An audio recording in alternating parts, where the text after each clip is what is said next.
You know, you can't do that. And on the other end of the spectrum, the liberal side saying, he needs to do more than that. Why don't we just get rid of all of this annulment business? If they're divorced and remarried, they're married. Just live with it and move on. Who's being harmed here? You see that? And so this is just causing, he's taken this stick and putting it into this hornet's nest of an issue and going like this.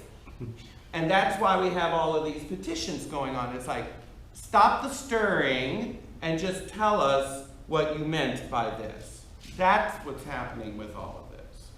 So we have to pray for him to really respond. Yes. Well, we have to pray for the Pope anyway. Yeah, but on this particular issue, because his silence on it it's not helping. Well, and you see, many people feel that his silence is acquiescence or just ignoring what these faithful are saying. And it's like, you can't just ignore a good portion of the faithful. You have to say something in order to address that. And that's the purpose of it. And it's up to the Holy Father to ultimately do that. And he needs our prayers. Like I said, I do not envy him his job. No. I don't want to be Pope. You know, first of all, I'd knock some heads together quick, but that's a whole other issue. That's why I'm not Pope, you know. But we have no idea what kind of attack he is under. Spiritually, etc. Just fill in the blank. And he needs our petition. Our prayers. Our prayers. He doesn't need our petitions. He needs our prayers. Yeah. And wherever you stand on this spectrum, just know that this is not an infallible teaching. This is a pastoral decision.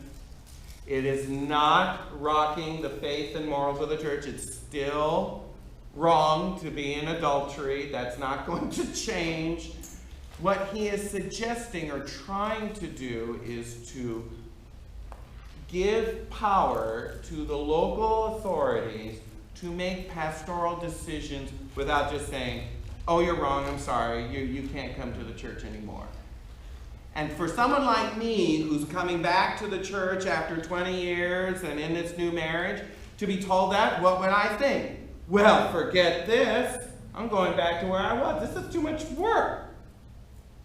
And I'm not getting any help. They just close the door on me like that? Where's the love? Where's the charity in that?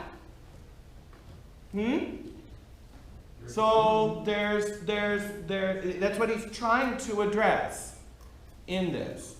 And we have to see it from the pastor's heart that he's coming from this. And he also needs to clarify what he means. Yes. I think it's not an either-or decision. Personally, in this reporter's opinion, I think he needs to do and. So, and again, all I can say is pray for the Holy Father. Yes, Robert? Comment. A little complicated on your scenario. The fact that you got married the second time outside the church is not recognized from the standpoint of the Catholic position. Mm-hmm. So initially you are still married to your First wife. Right. And unrecognized in the second. Right. So I don't know if that's helpful or hurtful. Well, you realize that the church recognizes as valid marriages Protestants who get married, Hindus who get married. They recognize the validity of those outside of the church as being legitimate marriages. But what we talk about a sacramental marriage is when we have the ceremony within the church as witnessed by a priest, by two Catholics, faithful Catholics, who have been recognized as understanding that this is a sacrament. This is not something you just go to the justice of the peace about. This is why you can't go to the beach to get married, or on a golf course, or in the redwoods, or in the mountains. You have to be in a church, because this is a sacred ceremony. This is the enactment in physical form of the covenant that God has made with his people throughout time. What? How many times have I said that a covenant is like a Marriage. Because that's exactly what it is. God is the groom, we are the bride. I mean, we see this replete both in Old Testament as well as New. So when a husband and wife get married in a church, it's in a small way, a reenactment, in a physical, tangible way that we can all see how God relates to us. That's why marriage is indissoluble. It makes perfect sense when you understand the sacramentality of marriage. Marriage is indissoluble because God is not an Indian giver. God has pledged his allegiance to his creation. He is not about to revoke that. Sin notwithstanding. You know what God does when sin entered the picture? He dealt with the sin. He didn't get rid of the contract or the covenant. Once God has made a pledge, it's there for eternity. Period. End of discussion. Now, for us humans, we're mortal. That's why we say this marriage is till when? Death. Death do us part. Okay? But with God, he is deathless. He is all life. There will never be an end to his covenant with his people. This is why both heaven and hell are eternal in nature. They will never end. Purgatory will come to an end because that's a temporal place. But heaven and hell are for eternity. Because once you've made that decision, it's an eternal decision. Are you with me? So this goes right to the heart of what the whole plan of salvation is. Our whole relationship with God is. That's why marriage is, I believe, under so much attack nowadays. Because it is the instrument by which all persons universally can recognize as the covenant-building mark of building a family or a relationship. No matter what primitive society, what the deepest, darkest jungles that have never been discovered yet, and they have humans there, you have marriage of some kind or another. Now, it may be perverted in some ways, like they may have plural wives or things like that, but nevertheless, you still have this idea of building a family by uniting two people, a man and a woman, in this way. And that is the chief analogy of how God operates with us humans from the dawn of time. So if I go missionary work to those people, the one thing I can connect with them with when talking about how God relates to his people is how a man and a woman relate to each other in a marriage. Because it's something that's universally experienced all throughout time. Am I making sense here? Okay? This is why you can't redefine it, and why you can't change it, and why you can't break it with civil law. Civil law is meaningless.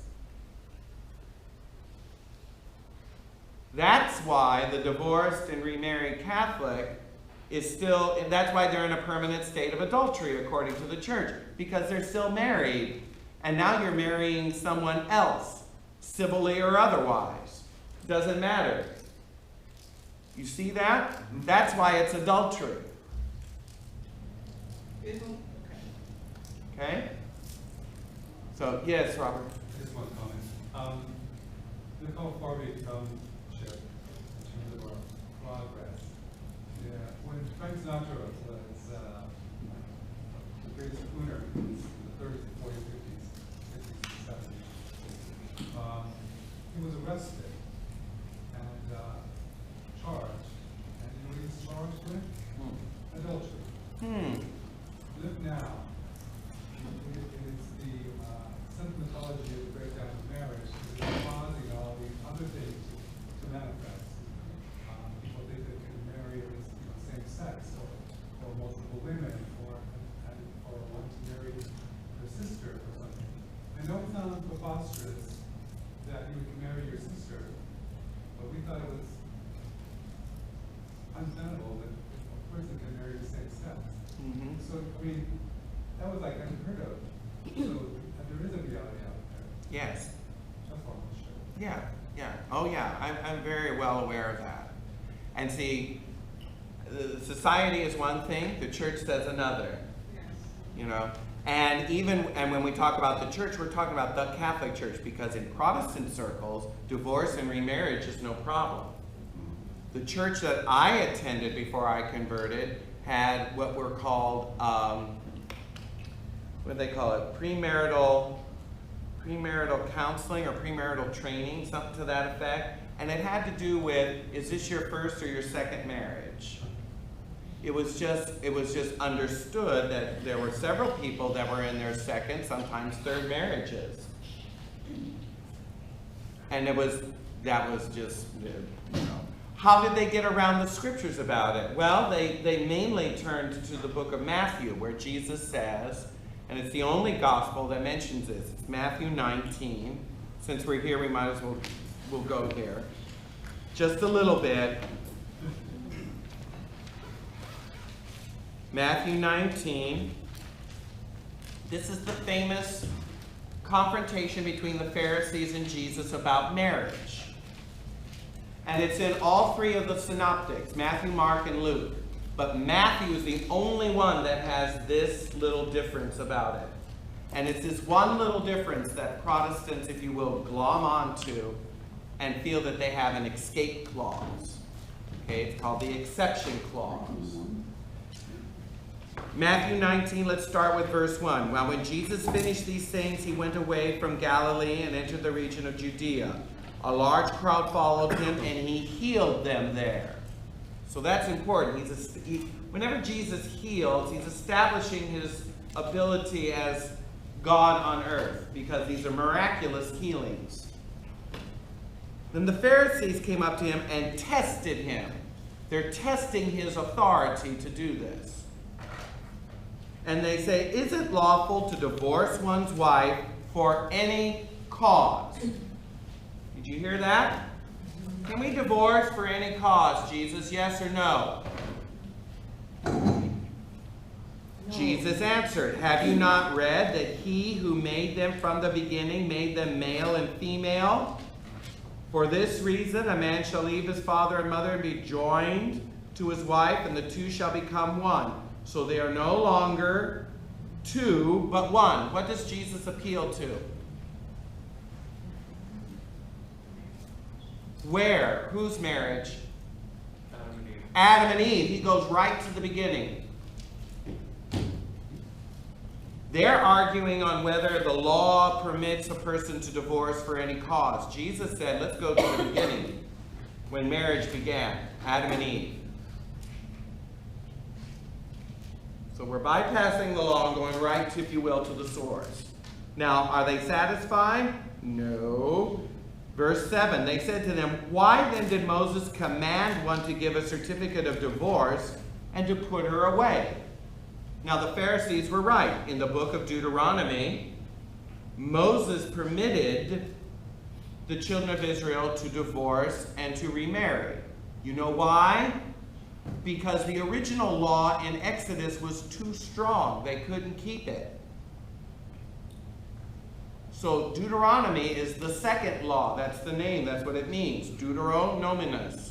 Deutero means second. Nominus means law. It's the second law giving. The laws in Exodus, in comparison to the laws of Deuteronomy, are much different. In Deuteronomy, there's a lot more concessions made. Okay? Now keep reading. What does Jesus have to say about this? He said to them, for your hardness of heart, Moses allowed you to divorce your wife. But from the beginning, it was not so. Did you hear that? So Jesus answers the question. First of all, Moses didn't command you to do this. He permitted you to do this. I love the way the Pharisees said, Moses commanded us to divorce, so I'm just going to follow the law. I'm going to divorce my wife. I'm following the law. See, that's a way to weasel around the whole idea of marriage when you just want to get out of a relationship. You know what I'm saying? See, that's not, talk about the hardness of men's hearts. Here it is coming up in spades. I'm going to stop at 8 o'clock on this idea and move on. So let's see if I can do it. Read fast. Verse 9, I say to you, whoever divorces his wife except for unchastity and marries another commits adultery. And he who marries a divorced woman commits adultery. Did you catch that? This is part of the church's law. This is where Jesus established the indissolubility of marriage. Now, the question is, what do you mean? But Jesus said, except for unchastity. There's an exception. We can weasel out of this if they've been unchaste. Right? Wrong. Well, it says that. Are you arguing with the scriptures, Chip? I say there's an exception. We can get out of this marriage if someone's been unchaste.